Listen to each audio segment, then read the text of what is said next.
Negotiations are underway to amend Korea's constitution to better reflect the social and economic changes, as well as to put the country on course towards being a modern democracy. Something long overdue, the last revision is from 3 decades back.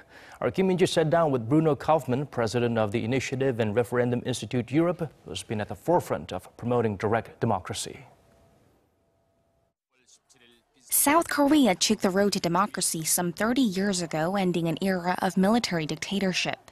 And last year, the country took that democracy to another level through the candlelight protests that led to the ousting of a president, thanks to their peaceful nature.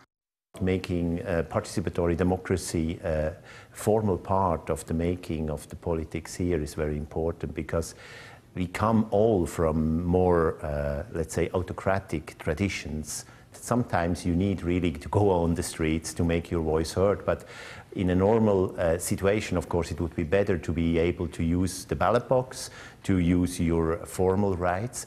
The main reason that sparked the candlelight protest was a deep underlying factor in Korean society. Now that is, Korea faces the problem of ridding the political system of corruption. We see shady deals between politicians, high-ranking officials, and the family-controlled conglomerates. In that aspect, how do you see Korea putting an end to the rampant corruption that's embedded in Korean culture? To have a system where many things are done beyond or behind closed doors. So transparency is important, but of course division and separation of powers is also very important, that not just all the power lies in the hand of one person or one office. So more decentralization, more direct democracy, more proportionality are ways to go. In that sense, efforts are in the works to amend the country's constitution, seeking to dilute the concentration of power and introduce more features of modern democracy.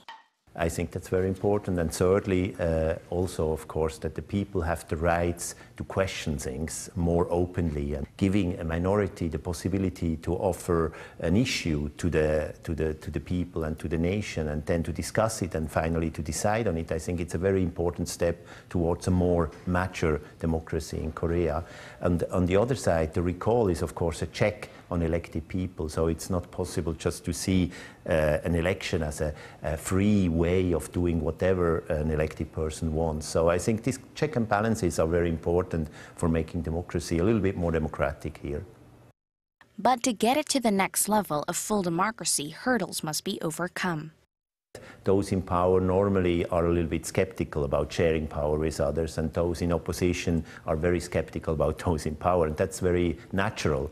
But what is important now for Korea is to bring all this let's say, conversations about democracy and about the country as such from the small circles of parliament and the government into the whole people, because the candlelight rallies have shown that very many people, especially also young people, are concerned and do want to make a contribution to Korea.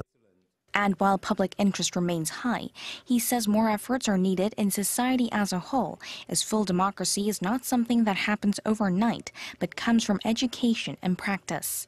Kim Min-ji, Arirang News.